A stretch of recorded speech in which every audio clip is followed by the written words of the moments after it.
عیسیٰ علیہ السلام کا شروع میں تذکرہ کیا کہ عیسائی کہتے ہیں اِنَّا قَتَلْنَا الْمَسِيحَ عِيسَى ابْنَ مَرْيَمَ رسول اللہ۔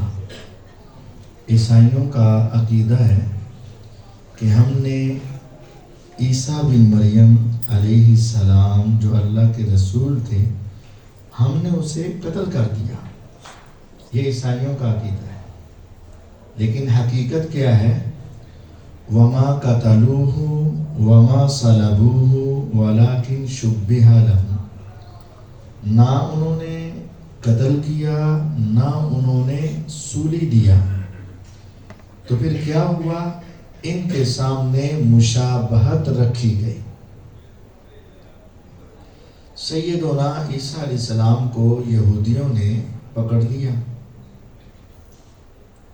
اور یہودیوں نے ایک کمرے میں بند کر دیا، اور ان کے ساتھ ان کے کچھ ساتھی بھی تھے۔ تو انہوں نے عیسیٰ علیہ السلام کو شہید کرنے کا پروگرام بنایا۔ اللہ تعالیٰ کی طرف سے عیسیٰ علیہ السلام نے اپنے ساتھیوں سے پوچھا، کون ہے جو میری مدد کرنے کے لیے تیار؟ سب نے کہا ہم آپ کے ساتھی ہیں۔ اللہ تعالیٰ نے عیسیٰ علیہ السلام کو اندر سے فرشتوں کے ذریعے زندہ آسمان پہ اٹھا لیا، اور اب یا تو ان ساتھیوں میں سے کسی ایک کا چہرہ عیسیٰ علیہ السلام کے چہرے جیسا بن گیا، یا پھر جو ان کو اندر پکڑنے کے لیے آئے تھے نا، لینے کے لیے آئے تھے، ان میں سے کسی ایک کا چہرہ عیسیٰ علیہ السلام جیسا بن گیا۔ تو یہودیوں نے اسے پکڑا اور اسے سولی پہ چڑھا دیا، اور انہوں نے کہا ہم نے عیسیٰ علیہ السلام کو قتل کر دیا۔ آپ نے عیسائیوں کے گلے میں، ان کے رکشے پہ، ان کے گھروں میں، چرچ پر ایک ایسے صلیب کا نشان دیکھا ہوگا۔ وہ کہتے ہیں کہ عیسیٰ علیہ السلام ہمارے گناہوں کا کفارہ بن کر اپنی جان کی قربانی دے گئے۔ اب وہ کہتے ہیں عیسائی کوئی بھی گناہ کرے اسے گناہ نہیں ہوتا، کیونکہ عیسیٰ علیہ السلام ان کے گناہوں کا کفارہ بن گئے ہیں۔ اب وہ چلے گئے گناہوں کا کفارہ بن گئے۔ اب عیسائیوں کو اس وجہ سے شریعت پر عمل کریں نہ کریں، وہ اپنی عبادت کریں نہ کریں، کوئی فرق نہیں پڑتا۔ اللہ تعالیٰ نے فرمایا عیسائیوں کا عقیدہ بھی غلط ہے، یہودیوں کا عقیدہ بھی غلط ہے۔ نہ انہوں نے قتل کیا، نہ انہوں نے سولی دی، ان کے سامنے کسی کی مشابہت ہو گئی اور انہوں نے ان کو دے دی۔ وَإِنَّ الَّذِينَ اخْتَلَفُوا فِيهِ لَفِي شَكٍّ مِّنْهُ۔ یہ جو اختلاف کر رہے ہیں نا، ان کو خود شک ہے۔ مَا لَهُمْ بِهِ مِنْ عِلْمٍ، ان کے پاس کوئی یقینی علم نہیں ہے۔ إِلَّا اتِّبَاعَ الظَّنِّ، بس یہ ٹیبے لگاتے ہیں، سوچیں لگاتے ہیں۔ وَمَا قَتَلُوهُ يَقِينًا، اور یقیناً انہوں نے ان کو قتل نہیں کیا۔ تو پھر کیا ہوا؟ بَلْ رَفَعَهُ اللَّهُ إِلَيْهِ، اللہ تعالیٰ نے عیسیٰ علیہ السلام کو اپنی طرف زندہ ہی اٹھا لیا۔ وَكَانَ اللَّهُ عَزِيزًا حَكِيمًا، اللہ یہ کام کرنے کی طاقت بھی رکھتا ہے اور اسے یہ کام کرنے کا طریقہ بھی آتا ہے۔ آگے فرمایا وَإِن مِّنْ أَهْلِ الْكِتَابِ إِلَّا لَيُؤْمِنَنَّ بِهِ قَبْلَ مَوْتِهِ۔ عیسیٰ علیہ السلام کی وفات سے پہلے پوری دنیا میں جتنے لوگ ہوں گے وہ ان کی نبوت، رسالت پر ایمان رکھیں گے۔ یہ قرآن ہے۔ عیسیٰ علیہ السلام کی وفات سے پہلے ان کی نبوت و رسالت پر ساری دنیا ایمان لا چکی ہوگی۔ آج اس دور میں جو لوگ کہتے ہیں عیسیٰ علیہ السلام فوت ہو گئے، ان کا جھوٹ اس آیت سے نمایاں ہوتا ہے، اور یہ عقیدہ مرزائیوں کا بھی ہے، قادیانیوں کا بھی ہے۔ عیسیٰ علیہ السلام فوت ہو گئے اور ان کی قبر کہاں ہے؟ سری نگر میں، کشمیر میں۔ یہ قادیانیوں کا عقیدہ ہے، غلط ہے۔ یہ قرآن کہتا ہے عیسیٰ علیہ السلام کی وفات سے پہلے پوری دنیا میں جتنے لوگ زندہ ہوں گے سب عیسیٰ علیہ السلام کی نبوت اور رسالت پر ایمان لائیں گے۔ لیکن آج دیکھیں یہودی جو ہیں وہ عیسیٰ علیہ السلام کو نبی نہیں مانتے، ملحد جو ہیں، ہندو جو ہیں، سکھ جو ہیں، یہ تو نہیں مانتے۔ اگر آپ کہیں کہ وہ ایمان لا چکے، یہودی تو اس وقت سے ہے نا، وہ تو نہیں ایمان لائے۔ اب ہوگا کیا؟ سیدنا عیسیٰ علیہ السلام قیامت کے قریب نازل ہوں گے اور امام مہدی کے ساتھ مل کر دنیا میں جہاد کریں گے، اور پوری دنیا میں اسلام کے سوا کوئی مذہب باقی نہیں رہے گا۔ پوری دنیا میں ہندو ختم، سکھ ختم، بدھ مت ختم، یہودی ختم، عیسائی ختم، پوری دنیا سے ایتھیسٹ، ملحد سب ختم۔ عیسیٰ علیہ السلام آئیں گے، امام مہدی کے ساتھ مل کر جہاد کریں گے، پوری دنیا کے کافر ختم ہو جائیں گے، تو باقی کیا رہ جائیں گے؟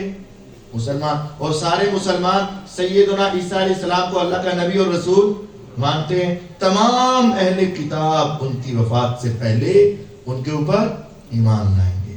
وَيَوْمَ الْقِيَامَةِ يَكُونُ عَلَيْهِمْ شَهِيدًا، روز قیامت پھر یہ ان کے اوپر گواہی بھی دیں گے۔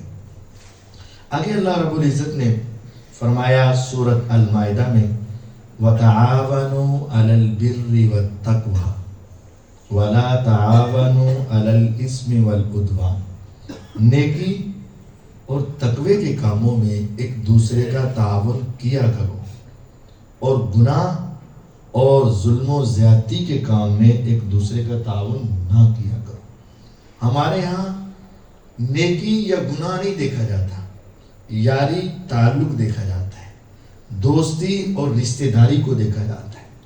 اگر تعلق ہے تو حرام بھی حلال ہے، اور اگر تعلق نہیں ہے تو جہاں اشد ضرورت ہوتی ہے وہاں بھی تعاون کرنے کے لیے اور کوئی بھی سفارش کرنے کے لیے تیار نہیں۔ آج نیکی منہ ملاحدے کی رہ گئی ہے، آج نیکی صرف جان پہچان کی ہے، ایسا نہیں ہونا چاہیے۔ نیکی کا کام ہو، جسے جانتے ہو اس کا بھی تعاون کرو، نہیں جانتے پھر بھی تعاون کرو، اور جب گناہ کا کام ہو، جانتے ہو یا نہیں جانتے اس کا تعاون نہ کرو، اللہ سخت سزا دینے والے ہیں۔ اور اس صفحے کے آخر میں قرآن مجید کی احکام کے اعتبار سے سب سے آخری آیت، اس کے بعد کوئی نیا حکم آسمان سے نازل نہیں ہوا، وہ کیا ہے؟ الَّيَوْمَ أَكْمَلْتُ لَكُمْ دِينَكُمْ وَأَتْمَمْتُ عَلَيْكُمْ نِعْمَتِي وَرَضِيتُ لَكُمُ الْإِسْلَامَ دِينًا۔ نبی کریم صلی اللہ علیہ وسلم حج کرنے کے لیے گئے تو اس وقت آپ پر یہ آیت نازل ہوئی، آج ہم نے تمہارے لیے تمہارا دین مکمل کر دیا ہے اور اپنی نعمت تمہارے اوپر تمام کر دی، اور تمہارے لیے اسلام کو بطور مذہب پسند فرما لیا ہے۔ جب دین مکمل ہو گیا رسول اللہ صلی اللہ علیہ وسلم کی زندگی میں، اب اگر کوئی شخص اپنی طرف سے کوئی نیکی کرنا چاہے گا تو وہ دین میں اضافہ ہوگا، اور وہ دین میں اضافہ بدعت ہے، اور بدعت گمراہی ہے، اور گمراہی انسان کو جہنم میں لے جائے۔ دین مکمل، اور وہ سارے کا سارا رسول اللہ صلی اللہ علیہ وسلم نے آگے پہنچا دیا، بتا دیا۔ اسی بارے میں آیت ہے یا ایھا الرسول بلغ ما انزل الیک من ربک، اے رسول صلی اللہ علیہ وسلم جو آپ کی طرف، آپ کے رب کی طرف سے نازل کیا گیا نا وہ سارا ہی آگے پہنچا دیں۔ وَإِن لَمْ تَفْعَلْ، اگر آپ نے ایک آیت یا ایک مسئلہ بھی چھپایا، فَمَا بَلَّغْتَ رِسَالَتَهُ، تو پھر آپ نے اپنی رسالت کا حق ادا نہیں کیا۔ وَاللَّهُ يَعْصِمُكَ مِنَ النَّاسِ، اللہ کا آپ سے وعدہ ہے یہ دنیا آپ کا کچھ بگاڑ نہیں سکے گی، اللہ آپ کی حفاظت کریں گے۔ بس آپ دین سنائیں، نہ یہودی، نہ عیسائی، نہ منافق، نہ مشرک، کوئی آپ کا بال بھی ٹیڑھا نہیں کر سکے گا، اللہ کا اب سے آپ سے وعدہ ہے۔ اس آیت کے بعد کوئی بھی کافر، کوئی منافق رسول اللہ صلی اللہ علیہ وسلم تک نہیں پہنچ سکا۔ اللہ تعالیٰ نے آپ کی حفاظت کا خصوصی ذمہ لیا۔ اس آیت کے نازل ہونے سے پہلے حضور کے پہرے دار ہوتے تھے۔ اللہ تعالیٰ آپ سب کو حج عمرے کی سعادت عطا فرمائے، اور آپ مسجد نبوی میں جائیں، وہاں روضۃ من ریاض الجنہ میں پہنچیں، وہاں پلروں کے اوپر کچھ لکھا ہے، پڑھیں۔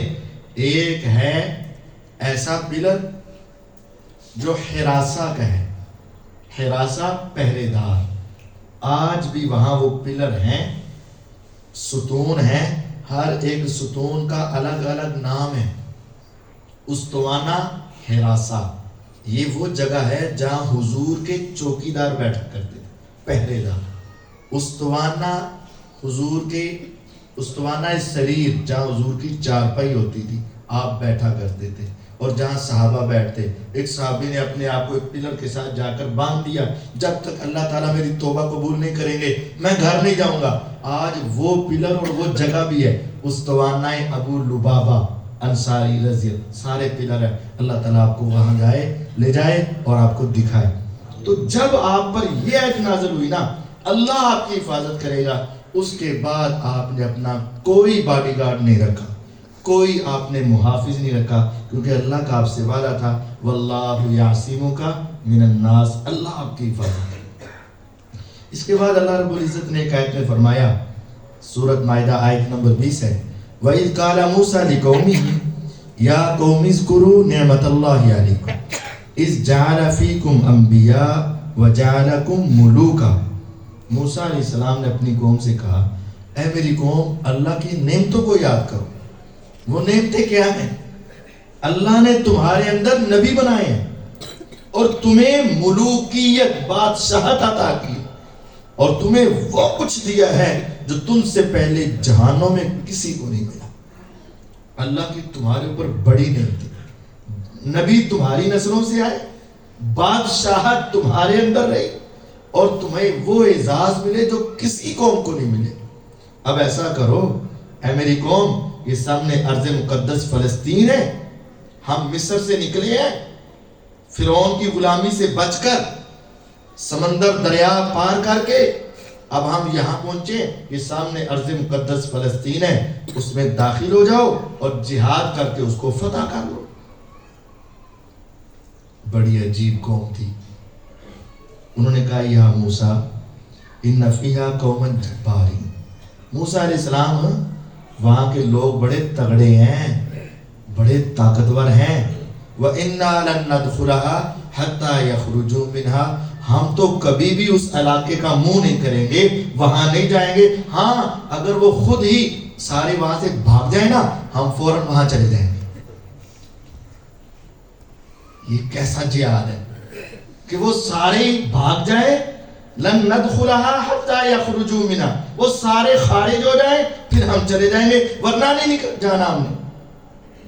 قال رجلان من الذين يخافون انعم الله عليهم، تو دو مومن بندے جن کے دلوں میں اللہ کا ڈر تھا، اچھے برے سبھی ہوتے ہیں، انہوں نے کہا اللہ کا خوف کرو، ایک پیغمبر تمہیں یہ کہہ رہے ہیں تو چلو ادخلوا علیہم الباب، چلو ان دروازوں میں چلو، فَإِذَا دَخَلْتُمُوهُ فَإِنَّكُمْ غَالِبُونَ، جب تم وہاں داخل ہوگے نا تو تم ہی غالب آؤ گے، اللہ کی مدد تمہارے ساتھ ہوگی۔ وَعَلَى اللَّهِ فَتَوَكَّلُوا إِن كُنتُم مُؤْمِنِينَ، دنیاوی اسباب نہیں دیکھتے، اللہ پہ بھروسہ کرتے ہیں، اللہ پہ یقین رکھو۔ اللہ تعالیٰ نے جس طرح تمہارے لیے پیچھے دریا کو پانی روک کر رستے بنا کر تمہیں پار لگا دیا، کیا وہ رب تمہاری اب مدد نہیں کرے گا؟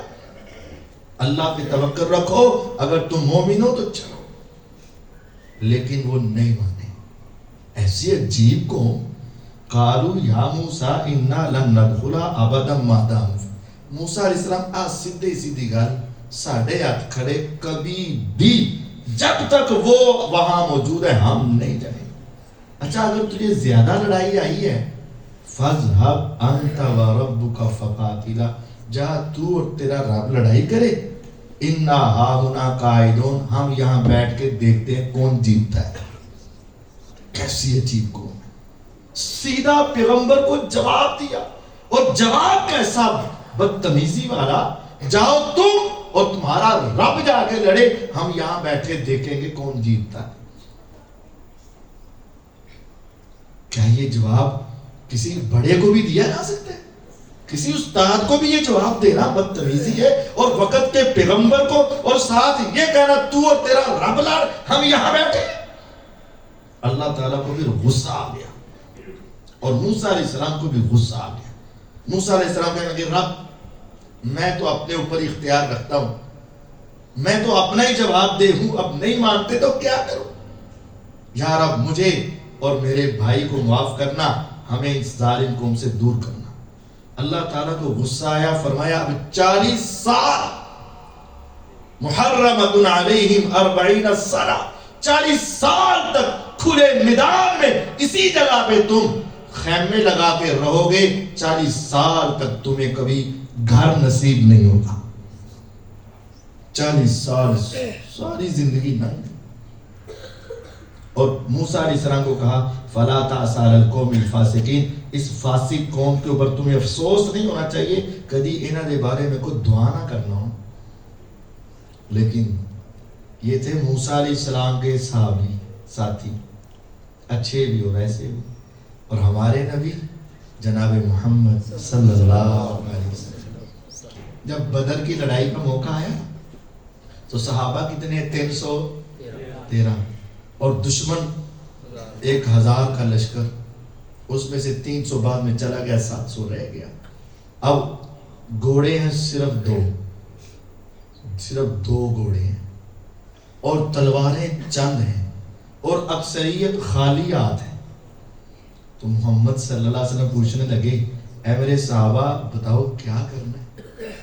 اس وقت ابو قتادہ رضی اللہ عنہ کہتے ہیں حضور ہم موسیٰ علیہ السلام کے ساتھیوں جیسے نہیں ہیں، آپ ہمیں حکم دیں ہم دریاؤں میں کود جائیں، ہمیں حکم دیں ہم پہاڑوں سے ٹکرا جائیں، آپ ہمیں حکم دیں ہم خالی ہاتھ دشمن کی صفوں میں گھس جائیں، ہم موسیٰ علیہ السلام کے ساتھیوں جیسے نہیں ہیں، آپ کا اشارہ ہو ہم آپ کے اشاروں پہ کٹ مرنے کے لیے تیار۔ جب یہ جملہ سنا محمد صلی اللہ علیہ وسلم کا چہرہ اتنا خوشی سے مسکرایا کہ صحابہ کہتے ہیں جیسے چہرہ چاند کا چہرہ ہوتا ہے۔ آپ خوش ہو گئے۔ نبی علیہ السلام کے صحابہ لڑے، 313 لڑے، 1000 سے لڑے، اور اللہ نے فتح دی۔ اور پھر اللہ کو اتنا پسند آیا وہ جہاد، آسمان سے رب نے پردے ہٹا کر زمین کی طرف دیکھا اور کہا اعملوا ما شئتم انی قد غفرت لکم، اے بدر کے صحابہ آج کے بعد زندگی میں جو چاہو سو کرو، نیکی کرو یا نہ کرو، تمہارے گناہ بھی ہو جائے نا رب نے تمہیں لکھ کر دے دیا ہے کہ جنت تمہارے اوپر واجب ہو چکی ہے۔ اعملوا ما شئتم انی قد غفرت لکم، جو چاہو سو کرو رب نے تمہیں معاف کر دیا۔ پھر اس کے بعد آدم علیہ السلام کے 2 بیٹوں کا واقعہ ہے۔ وَاتْلُ عَلَيْهِمْ نَبَأَ ابْنَيْ آدَمَ بِالْحَقِّ، ان کو آدم علیہ السلام کے بیٹوں کا واقعہ سناؤ۔ اِذْ قَرَّبَا قُرْبَانًا، دونوں نے قربانی کر دی، قربانی آدم علیہ السلام سے۔ تو پھر ہمارے یہاں سنت ابراہیمی کیوں کہتے ہیں؟ قربانی تو آدم علیہ السلام کے دونوں بیٹوں نے کیا کی؟ قربانی کی، ان میں سے ایک کی قبول ہوئی دوسرے کی نہیں ہوئی، تو سنت ابراہیم کیوں کہتے ہیں؟ وہ ایک خاص واقعہ بن گیا نا، وہ اپنے بیٹے کو قربان کرنے کے لیے تیار ہو گئے اور انہوں نے کرنے کی پوری کوشش کی، تو وہ بھی ایک بڑا واقعہ تھا، اس وجہ سے سنت ابراہیم کہتے ہیں۔ ویسے ہر دور، ہر امت اور ہر نبی کے دور میں قربانی کا سلسلہ جاری رہا۔ وَلِكُلِّ أُمَّةٍ جَعَلْنَا مَنْسَكًا، ہر امت میں قربانی ہے۔ تو آدم علیہ السلام کے 2 بیٹوں نے قربانی کی، ایک کی قبول ہوئی دوسرے کی نہیں ہوئی۔ اب چاہیے تو یہ تھا کہ وہ اپنے اوپر غور کرتا، میری قبول کیوں نہیں ہوئی، لیکن غصہ چڑھ گیا دوسرے پر، قَالَ لَأَقْتُلَنَّكَ، کہتا ہے میں تمہیں قتل کر دوں گا۔ بھئی کیوں؟ بھئی تیری کیوں ہوئی؟ میں تمہیں قتل کروں گا، بھی میرا قصور کیا ہے؟ تیری قربانی کیوں قبول ہوگی؟ انہوں نے کہا بھی وجہ یہ ہے انما یتقبل اللہ من المتقین، اللہ پرہیزگاروں کی قبول کرتا ہے، تو پرہیزگار بن تیری بھی اللہ قبول کر لے گا۔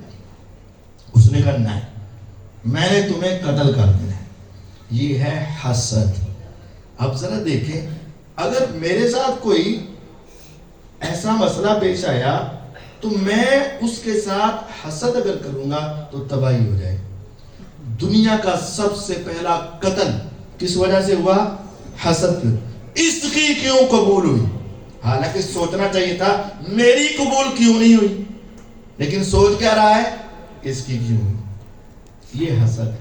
بھئی اس کو یہ چیز کیوں ملی، اس کو یہ مقام کیوں ملا، اس کو یہ عہدہ کیوں ملا، یہ اتنا مقرب کیوں بن گیا. بس یہ حسد ہے. تو حسد کی وجہ سے اس نے کہا میں تمہیں قتل کر دوں گا. اس نے کہا تو کرنا چاہے تو کر دے، میں تمہیں کچھ نہیں کہوں. اس نے کر دیا. نبی کریم صلی اللہ علیہ وسلم فرماتے ہیں وہ پہلا قتل جو اس روئے زمین پر ہوا، اس کے بعد قیامت تک جتنے قتل ہوں گے ان سب کا گناہ اس پہلے کو بھی ملے گا، کیونکہ اس نے گناہ کا یہ قتل والا سلسلہ جاری کیا تھا. جو انسان گناہ جاری کرتا ہے ہمیشہ اس کو گناہ ملتا رہتا ہے، اور جو نیکی جاری کرتا ہے ہمیشہ اس کو نیکی کا سلسلہ ملتا رہتا ہے. آگے حکم ہے یا ایھا الذین آمنوا اتقوا اللہ وابتغوا الیہ الوسیلہ. اے ایمان والو اللہ تعالیٰ سے ڈرو اور اس کی طرف وسیلہ تلاش کرو. اللہ تعالیٰ کی طرف وسیلہ تلاش کرو. وسیلے کا حکم ہے آیت نمبر 35 ہے. اب وسیلہ کیا ہے؟ وسیلے 3 طرح کے ہیں جو جائز ہیں اور کچھ ایسے ہیں جو حرام ہیں. جائز وسیلہ کیا ہے وہ آگے ہے. وجاہدوا فی سبیلی. وسیلہ کیا ہے؟ اللہ کے راستے میں جہاد کرو. نیک اعمال یہ وسیلہ ہے. وسیلہ کا معنی ہوتا ہے ذریعہ، جس کے ذریعے ہم اللہ تعالیٰ کے قریب ہو جائیں. 3 وسیلے جائز ہیں. پہلا اپنے نیک اعمال کا وسیلہ. وہ معروف واقعہ ہے، 3 آدمی گھر سے نکلے، طوفان آیا، آندھی آئی، ہوائیں چلی، وہ جلدی سے ایک غار میں رکے، اوپر سے لینڈ سلائڈنگ ہوئی، بڑا سا تودا اور پتھر آ کے دروازہ بند کر دیا، غار کا منہ بند. اب وہ 3 تھے اندر، موت کی کشمکش میں، موت یقینی تھی. تو انہوں نے کیا کیا؟ اپنے نیک اعمال کا. ایک نے کہا یا رب میں بکریوں کا چرواہا تھک ہار کے آیا، رات کو میں نے اپنے ماں باپ کو دودھ پلانے کے لیے ساری رات پیالہ ہاتھ میں لیا کھڑا رہا، یہ نیک عمل تھا. یا رب میرا عمل اگر قبول ہوا تو اس پتھر کو پیچھے ہٹا دے.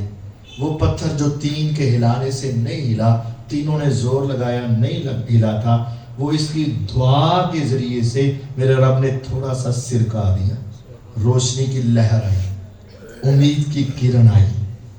اب دوسرے کو کہا تم ہی کچھ یادگار زندگی جو کچھ کیتا نہیں. اچھا ہمارے پاس بھی نا زندگی میں کوئی ایسی نیکی تو ہونا یار جس پہ ہمیں یقین ہو کہ یہ میری نیکی بہت بڑی نیکی. دیکھو اس کو اپنے اس عمل پہ یقین تھا. دوسرے کو کہا تو نے بھی کچھ کیا ہے؟ اس نے کہا ہاں تو میری بھی ہے. یار اب میں نے ایک مزدور رکھا تھا، سارا دن اس نے کام کیا، رات کو میں نے پیسے دیے، اس نے زیادہ مانگے، میں نے جو طے تھے وہ دیے. وہ غصے ہو کے کہا چاہ میں ایوی نہیں لینا. اس طرح ہمارے یہاں بھی کہتے ہیں نہیں دے میں ایوی نہیں. وہ جارب چلا گیا، میں نے تو جو طے کیے تھے وہ دے، لیکن وہ زیادہ مانگ رہا تو میں نے نہیں دی. اب وہ چلا گیا، کئی سال تک نظر نہیں آیا. میں نے اس پیسے کو کاروبار میں لگایا، میرے پاس گائیں بھینسیں کافی مال ہو گیا. ایک روز وہ مجبور ہو کر حالات سے کئی سالوں کے بعد آیا. اتعارفونی کہتا ہے مجھے جانتے ہو؟ میں نے کہا ہاں وہ مزدور تم. اچھا اس نے کہا یار وہ تیری میری مزدوری کا مسئلہ تھا. اس روز میں جتنے مانگ رہا تھا تو نہیں دے رہا تھا، جتنے تو دے رہا تھا میں نہیں لے رہا تھا.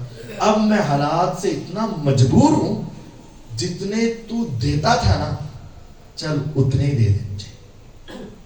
اتنا مجبور ہوا ہوگا، اور کئی سالوں کے بعد مہنگائی بھی ہوگی.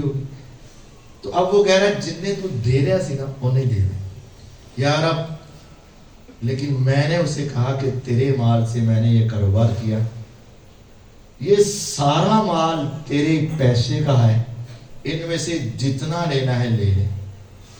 یار وہ بندہ بھی عجیب تھا، وہ سارا ہی لے گیا.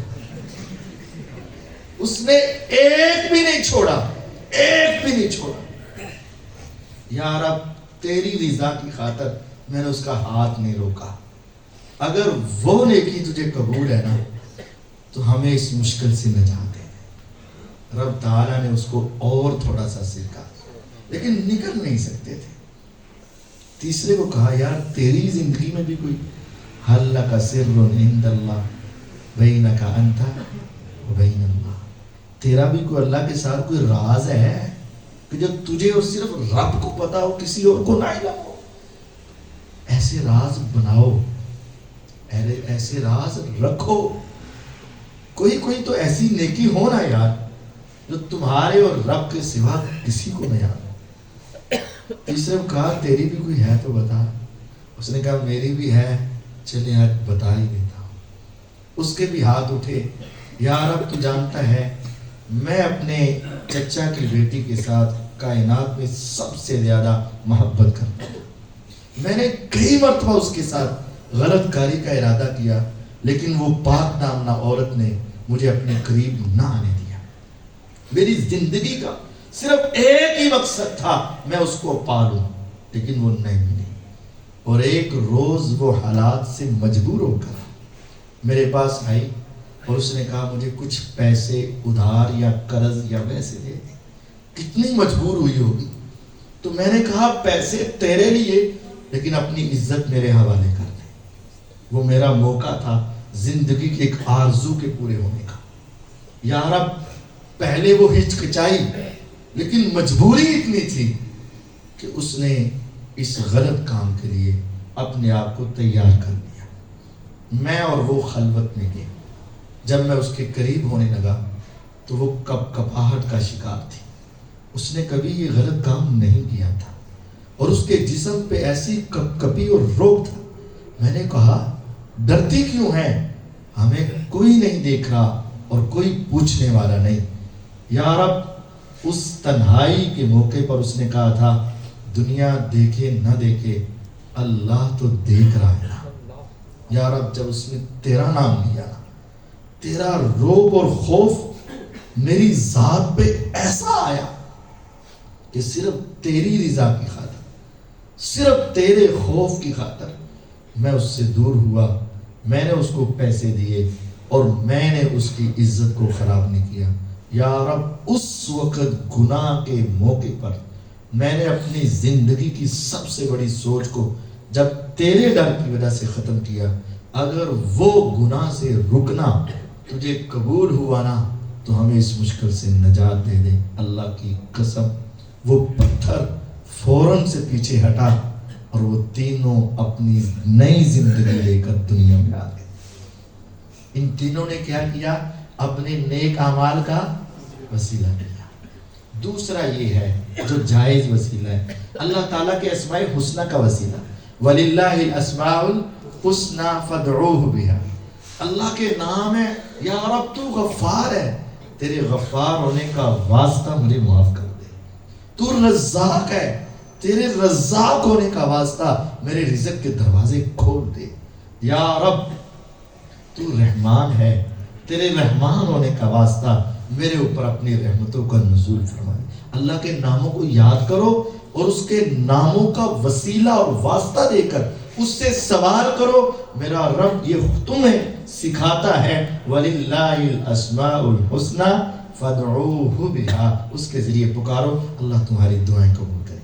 تیسرا جائز وسیلہ یہ ہے کہ نیک آدمی ہو، اللہ کا ولی ہو، بزرگ ہو، اس کے پاس جائیں اور اس سے دعا کروائیں. صحابہ رضوان اللہ علیہ مجمعین حضور علیہ السلام کے پاس آتے اور آپ کہتے ہمارے لیے دعا کر دیں. ایک صحابی 80 سال کی عمر کو پہنچے اور ان کے سامنے والے یا ماتھے کے بال کالے ہیں باقی سارے بال سفید ہیں. پوچھنے والے نے پوچھا یار یہ کیا بات ہے؟ سارے ماتھے کے بال کالے، داڑھی بھی سفید، سر بھی سفید. انہوں نے کہا کہ حضور کے پاس میری امی مجھے لے کر آئی تھی، میں امی کی گود میں تھا، اٹھا کر حضور کے پاس لے کر آئی. کہا اس کے لیے دعا کر دیں. حضور نے یہاں ہاتھ رکھ کے کہا اللہ اس بچے کو برکت عطا فرما. پیغمبر کے ہاتھوں کا لگنا ہے آج تک میرے بال سفید ہوئے ہی نہیں. نبی کریم صلی اللہ علیہ وسلم سے صحابہ دعائیں کرواتے تھے. تو نیک آدمی سے جا کر دعا کروائیں. یہ 3 وسیلے جائز ہیں. اور پھر حرام کیا ہے؟ حرام وسیلہ یہ ہے کہ کوئی شخص یہاں بیٹھا کسی غیر کو پکارے، یا رب اس کے وسیلے سے میری دعا قبول فرما، اس کے واسطے سے میری دعا قبول فرما، اس کے طفیل سے میری دعا قبول فرما. یہ حرام ہے. قبر والے کا وسیلہ، فوت شدگان کا وسیلہ، دور بیٹھے کا وسیلہ، ذاتوں کے وسیلے بنانا یہ جائز نہیں.